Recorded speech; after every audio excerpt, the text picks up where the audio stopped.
Olá, eu sou Marcelo Lima Filho e a partir de hoje, com a sua permissão, apresentarei o programa Ponto de Equilíbrio, cujo propósito é levar até você temas de grande importância para o Amazonas, para a Amazônia e para o Brasil.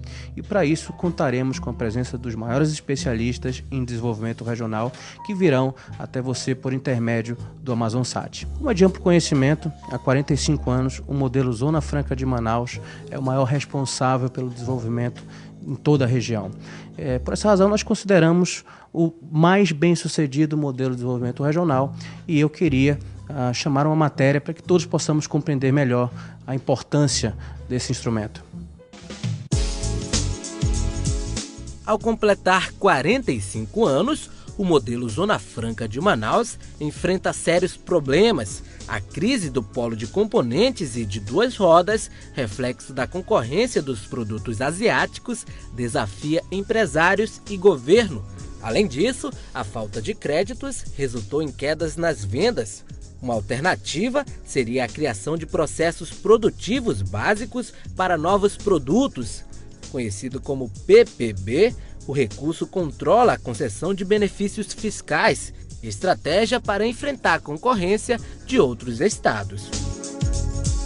O Brasil tem que entender que a Zona Franca de Manaus é a Zona Franca do Brasil. Os produtos que são aqui fabricados são destinados ao mercado nacional. No mundo todo, a indústria eletroeletrônica sempre teve incentivos. Se o incentivo não fosse na Zona Franca de Manaus, seria em algum outro ponto do Brasil. Então, o Brasil tem que olhar a Zona Franca como uma política de país, não como uma política regional. O nosso modelo hoje beneficia a todos os brasileiros. Por isso, nós somos hoje a única opção, o único instrumento para poder combater os produtos que vêm importados principalmente da China. Por isso, nós temos que defender o modelo do processo produtivo por ser um instrumento não da Zona Franca de Manaus, mas sim do Brasil. E para o nosso programa de estreia, eu tenho a grande satisfação de receber aqui o economista Wilson Périco, 20 anos residindo no Amazonas, paulista de nascimento, mas já é um cidadão do Amazonas, executivo de reconhecida atuação, de grande reputação, tendo passado por indústrias de grande renome, indústrias multinacionais como a Sanyo, como a Whirlpool e, recentemente, pela Technicolor. O Wilson está aqui hoje como presidente do Centro das Indústrias do Estado do Amazonas, uma das entidades mais atuantes em defesa dos interesses do polo industrial de Manaus. E é por isso que eu reputo um começo com o pé direito nesse programa. Wilson, seja muito bem-vindo. Muito obrigado, Marcelo. Desejo a você, a AmazonSat, muito sucesso nesse novo programa. E vamos levar um pouco de informação ao público do Brasil e aqui do Amazonas daquilo que nós fazemos aqui no Polo Industrial. Wilson, eu queria começar com um tema que tem tomado as páginas dos jornais, que tem preocupado tanto o governo, tanto as entidades de classe, as entidades laborais. Bem, há uma perceptível, não chamaria de crise, mas um mau momento de alguns setores da indústria local. Eu mencionaria o setor de duas rodas, que pela sua pujança histórica, um dos setores mais antigos aqui, envolve cerca de 30 indústrias no seu cluster. Também temos no setor de eletroeletrônico a demanda por observância, por um acompanhamento mais diligente por parte da sociedade civil organizada e de governos, enfim. Há uma preocupação muito grande com a manutenção da atividade industrial nesses segmentos. Essa atividade tem sofrido bastante com a competição, chamemos assim, desequilibrada de produtos asiáticos, China, Coreia, Taiwan, enfim. A indústria de componentes têm reclamado apoio ao governo, as entidades de classe têm trazido essa preocupação tanto ao governo estadual quanto ao governo federal. Mas a pergunta que eu faço é: o que está acontecendo? Quais as razões para tanto receio?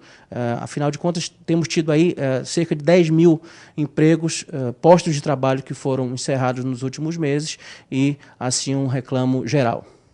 Bom, o problema que passa a indústria nacional como um todo, com a perda de competitividade no mercado local, por conta do ingresso de produtos importados, atinge também o polo industrial de Manaus. Mas é um problema, que eu disse, da indústria nacional como um todo. Se pegarmos a região sul e sudeste, a indústria calçadista, têxtil, a indústria de autopeça sofre tanto quanto nós estamos sofrendo aqui. Isso é uma questão que passa pela estruturação de custeio do Brasil, ou seja, a carga tributária, que é altíssima, o custo do Brasil. A deficiência da infraestrutura que nós temos, nós levamos um tempo danado para desembaraçar as cargas nos recintos alfandegados aqui em Manaus ou em qualquer outro canto do país. Nós temos deficiência na rede de energia elétrica, nós pagamos aqui no Amazonas principalmente um preço muito alto por um serviço de péssima qualidade, e tudo isso traz a falta de competitividade da indústria nacional no mercado interno. Sabidamente, o custo chinês ele é imbatível no mundo, principalmente por conta também das práticas de custeio chinês, os subsídios oferecidos pelo governo chinês aos produtos para exportação, principalmente. E o mercado brasileiro é um mercado de grande pujança no mundo. Hoje é um dos 3 maiores mercados em desenvolvimento, e o foco dos produtos chineses são esses mercados. E o Brasil é um grande destino. Então nós temos sim muita coisa para fazer para preservar o investimento, e mais que isso, preservar os empregos gerados por esse investimento, e depois dar fôlego e tempo ao governo brasileiro para que ele tome todas as ações para a correção da deficiência em infraestrutura, da questão da educação no nosso país e a questão da reforma tributária, que nós precisamos reduzir a participação do Estado, através dos tributos, na atividade econômica no país. Você quer dizer, em outras palavras, que medidas protecionistas são bem-vindas? Hoje o governo brasileiro tem uma ferramenta aceita pela OMC, que é a taxação do IPI na importação. Ele pode levar o IPI ao máximo... Que é um imposto regulatório, chamamos. Exatamente. E com isso, ele estabilizar a questão da competitividade da indústria nacional. Mas isso só não resolve o problema. Eu falo que isso daria fôlego a que o governo tomasse todas as ações de correção da infraestrutura, da carga tributária, a revisão do modelo de educação que ele quer para o nosso país, para podermos assim estabilizar economicamente no mercado interno e depois pensar no país como um país de projeção internacional em questões mercadológicas, principalmente de produtos manufaturados. Eu entendi então que medidas de cunho protecionista, elas no curto prazo são importantes para que o Brasil consiga realizar essas reformas. Você mencionou o custo da energia, a qualidade da energia, que é um dado importante. Você mencionou a falta de infraestrutura. Então, na nossa ótica, as medidas protecionistas elas não são saudáveis no longo prazo, mas você explicou muito bem que, diante do cenário de risco, essas medidas seriam, sim, pontualmente importantes para preservar a atividade econômica no curto prazo e preparar o Brasil para esse futuro que todos nós esperamos, é isso? O Brasil ele tem uma peculiaridade comparativa com os outros países no mundo. Ele tem um mercado doméstico bastante forte. A economia brasileira ela gira em torno exatamente desse mercado doméstico nesse momento. E essa economia interna ela se dá por conta dos empregos. Então, no primeiro momento, o governo tem que preservar esses empregos para que essa economia interna continue aquecida e dando condições para que o governo federal tome as medidas necessárias de correção do custo Brasil, como você colocou, para que o Brasil possa, então, pensar em participar mais efetivamente, mais atualmente, na questão do mercado internacional. E no próximo bloco, continuaremos esse bate-papo com Wilson Périco.